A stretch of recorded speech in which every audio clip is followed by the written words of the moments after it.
Happy Thursday. Welcome to Couch Talks. This is the Q&A episode to our Feeling Things podcast. I am Amy. And I'm Kat. And quick disclaimer before we get into today's listener question, I want to remind everybody that although we're answering questions, this does not serve as a replacement for actual mental health services. But we always hope that it can help you in some way. Yeah.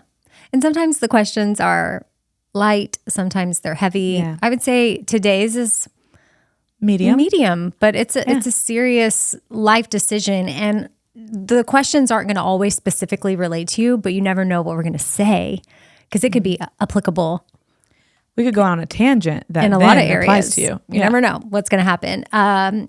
This is a voicemail that we got, and I actually summarized her situation, and I'm just going to read it instead of playing the voicemail. I do believe it's cool to say her name. Got confirmation from Shannon in the background. She says, yes, this is from Melanie in Knoxville. Again, I'm just summarizing the voicemail. So, Kat, you can be thinking of your professional advice that's not real therapy advice, but it is. That's not what advice? Real advice. Well, it's not. I'm not giving you any mental health services. Right. That's a way. Yeah. Mm-hmm. It's like a wink, You wink. can't sue me if things go wrong. Right. It's like, this isn't therapy, but it might be something you would hear perhaps in from therapy. a therapist. I would do it too. I Can can't you wink. wink? No. Okay. So, you know, I was in that Christmas movie. No, I was in Holiday Harmony. Remember? Did you have to wink? Yeah. Oh, yes, So I remember. I had a wink in the script. It was part of my script. It said, Amy, wink. They took out the wink. Because you couldn't do it. Well, you're doing it. Am I winking? I know, but the wink is not supposed to be. It's supposed to be like a cute, And it's supposed to be like, but I can't do that. Twitchy. It's supposed to be, like, I hey, know, like, but I got yeah. you. Like, It's so cool. When people do that, it's so cool. it is so cool. But I was either going, or Wait, did you try to do it? And they're Yes. like, take it out, take it out. they're like, we're just going to remove the wink. And I was like, okay, cool. Trust My me. first acting job. I know. It's like, okay, my big scene in the bathroom. But it was a pivotal moment. But they loved you so much, they just changed the scene to work for you. Yeah. I think it was too late. I was already, the scene needed to happen no matter what. Okay, so this is from Melanie in Knoxville. And I'm summarizing that she is been with her partner for 10 years. Okay. They own a home. They have 2 kids together. And he has another kid from a previous relationship. They're engaged. However, they've never gotten married. And the reason behind this is they had some tax issues and he didn't want to bring that into a marriage. So that kind of put the brakes on all of that. So even though they're quote unquote engaged, she doesn't really say like fiance or... Because they got engaged a long time ago? Or I don't know when the engagement took place, but they've been together for 10 years. And so I think she's like, this is my partner. It just feels weird to her to say fiance because they've got these 2 kids. Mm-hmm. So she isn't big into weddings or courthouse ceremonies. So they've just kind of stayed in this space, even though now I guess they're to the place with his taxes that he could get married. Like he said something to her like, I'll go to the courthouse tomorrow. She doesn't want to just go to the courthouse. Mm-hmm. She wants something a little more meaningful than that. She's mostly fine with their situation, but she's wrestling with some feelings like not sharing a last name with her kids, struggling with what to call her partner. Boyfriend sounds too young. Fiance feels weird. And then she has some faith-based guilt about living together without being married. So she just wants to know, does it even matter? Is she overthinking it? Okay. Well, if it matters to you, it matters. That's what I was going to say. Like that's a hard question to ask anybody else. It sounds, obviously you're writing this email, so it sounds like it matters to you. Which is a voicemail. I summarized it. Right. Voicemail. I think the question or what she has to figure out that we can't figure out for her is what about this matters? Like something in here matters to her. It sounds like there's some things that bring feelings up for her. There's the shame and guilt you named, the feeling something about her kids not having, maybe there's some sadness or grief around having that different last name. Maybe it's some sadness and grief around things going a different way than she had originally planned, but something matters. So that's okay. It doesn't have, like if somebody else were to be like, oh, who cares? basically like you're married. Just it's fine. Well, That if that doesn't matter to them, doesn't mean it doesn't matter to you. aren't they Common what's it law? called? Common law marriage? I think what is that? 12 years? Oh, it's only 7. I believe every state could be a little bit different depending on where you live and what they recognize as common law. And what does that even mean? It just means by law you've been together and you're living together for so long that technically we consider you marriage. You could join. Could married? you file your taxes together? Good question. I don't know. We'll have Shannon look that information up for us. The situation does remind me of my parents' divorce a little bit because of some IRS issues my dad had going on at the time. So my dad left when I was 9, but then my parents never officially got divorced till I was 18, but he left my mom for another woman and they were together and they lived together that entire time. So from when I was 9 till I was 18, he was still married to my mom, but living dating with his girlfriend. for 10 years. Yeah. So kind of like this, but different. Was this as a favor to your mom, or is this work out for both? It was of them? a win-win for, I guess, both of them. But my mom wasn't filing for divorce because I think she would have taken my dad back. Mm-hmm. But then my dad wasn't filing for divorce because financially that would have been really bad for him. And this, by doing it this way, he was able to give my mom the house. And I think if he had sold the house at that time, or they got divorced and split it, like the IRS was going to take a certain amount, it just would have been bad for everybody. And I don't know what my dad had going on. Our finances with my dad, if you listen to the podcast for a long time, you know, a lot of my issues with money were the roller coaster that I experienced with him, or things that I saw, the ups and the downs, which made me just think, oh, I'm going to ignore money because that seems like zero fun. But my life doesn't look anything like I thought either. Yeah. Like, this is not how she saw her life. And your faith has you questioning some things. And that was me with my divorce. Like, I literally woke up this morning. I hadn't even listened to this voicemail yet. But I woke up this morning and I thought, I'm like, it's so crazy. My life looks nothing like what I thought it was going to. And now I'm in a really good place and there's difficult seasons, but I'm actually pleasantly surprised. So with you, you're in a situation where you're happy, you've got your kids, and it doesn't look like what you thought, but you can't worry about what other people think. If I was worried the whole time about what other people thought, then maybe Ben and I wouldn't have gone through with our divorce, which ultimately I do think we are both happier for it. So that's our situation aside. Back to my parents' situation, I couldn't see as a kid like why they navigated it the way that they did. It seemed so bizarre to me. But as an adult now that's walked through a divorce and is learning about finances and the ins and outs, now I'm not saying what they did was right, but I get it now. I'm like, oh, it was a workaround. It was a way, a little loophole of sorts for them to have some space, my dad to figure some stuff out. And shout out to my mom for putting up with it, because she probably should have just filed for divorce, but she didn't.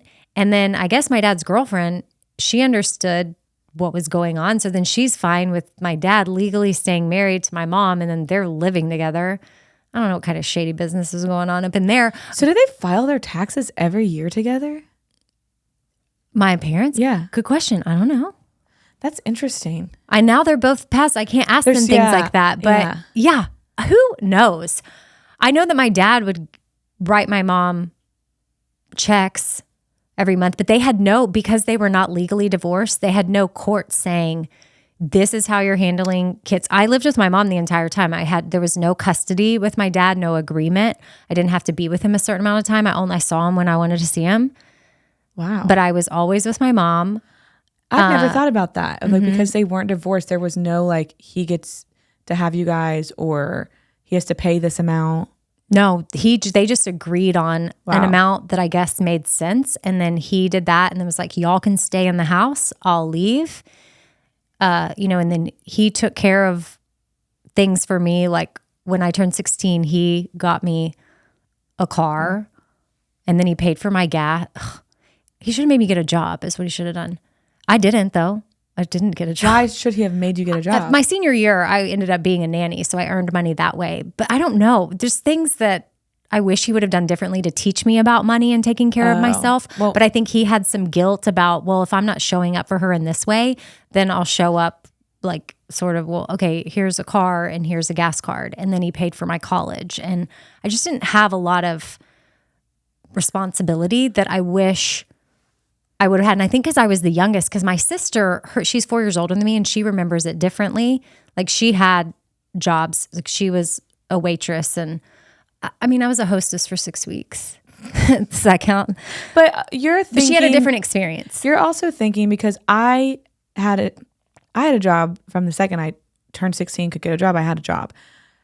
That does not mean I learned how to be responsible with money. I don't know what I did with it back then. And I am still learning in my 30s how to save and how to manage money and how to check. Like I did not look at my bank accounts for a long time too. And I was not married, so nobody else was taking care of it. So I think this is highlighting that thing we do when we visualize something else happening. We usually visualize it in best case scenario.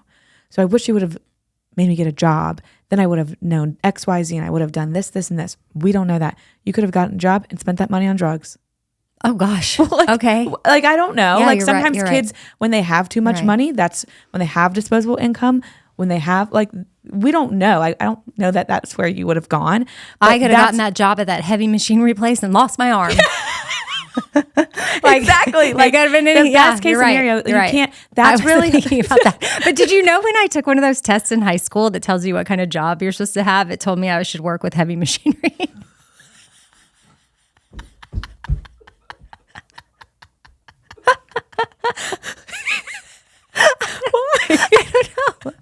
I don't know. like know. an excavator or like in a factory. I don't know. Why didn't you take it seriously? I don't know. I just was like, okay, I don't know. I don't know what to do with this. I don't know what to do with this information. I think it was like, this is probably where you're going to really thrive. So like, Exactly. You literally could have lost your arm. right. So like, you never know where life's going to take you. This poor listener who sent us a voicemail wants advice. I've derailed this thing in 50 different directions. But I think moral of the story is don't let other people, or don't think about what other people are thinking about what you had to do for yourselves and your situation. And if they may not know his tax issue or whatever, that's nobody's business why y'all were never married. Well, that's, and it was wise, likely, for y'all to do it this way if there really was IRS issues. And good for him not wanting to bring you into that. Yes. Because it's the real deal. And this, Annie F. Downs said this on, I don't know what podcast, it could have been hers. And it stuck with me. I've probably said it on here before. As long as we are comparing our lives to others and we're looking to others to see how we're doing, we're always going to come up wanting. So no matter if you're judging how other people's families look, what other kids, how their last names work, what kind of wedding they had, you're always going to be missing something. And we all play that game, but that game doesn't work for us. Ever. It never, ever will. We're never going to do that and then long term be like, oh, I'm doing great. Like you're always going to find something where you feel that way. And it is so, we were talking about this earlier, it is so easy for other people to look on the outside and say, well, I would have done this or I would have done that or you should have done this or why are they doing that without having all of the pieces. But until you're in a specific situation, nobody has the ability to actually make a sound judgment on what somebody should do or shouldn't do. So if you are, speaking to Melanie now, if you are looking at your life and looking at what you currently really want because it's what you want and what's important to you, that's one thing. But if you're looking at your life and thinking how you were talking, this isn't what I thought it was going to be, well, maybe that wasn't what you needed. Or maybe there's some like deconstruction there. Well, I also think that what I thought my life was going to look like, I'm assuming like the positives, the best case scenario, like you were saying, when really like, why don't I think through possible other things that could have gone wrong, that you were spared because you went this route. Yeah. And you just, I think acceptance of your situation, like this is where you are. So I would surrender any of these feelings. Like if you have faith-based guilt, work through that and surrender it, because that's... And do you really believe that? I think I grew up saying I would never, why would I ever want to live with my boyfriend or fiance before I get married? Because, you hear like, what's not as fun, or it doesn't feel different, or this or that. Well, guess what? I didn't blink, and but some people still would want, in a traditional sense, but I'm saying do that. For her, like if she's already been living with him for 10 years and now have children. You have to like, is that really something you believe, or is that something that you were taught to believe and you haven't sat down and wondered, like, wait, does this feel right to me? Because if it doesn't, you are allowed to let that go.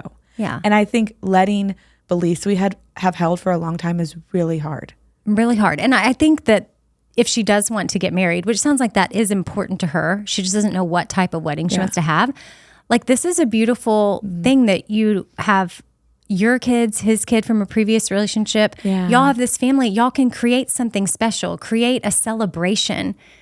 You don't even have to call it a wedding. You're already, I don't know. Unique. Wait, she lives in Knoxville, Tennessee. Ooh, there are currently only 8 states that recognize common law marriage, according to Shannon: Colorado, Iowa, Kansas, Montana, Oklahoma, Rhode Island, Texas, and the District of Columbia. So I don't see Tennessee on that list.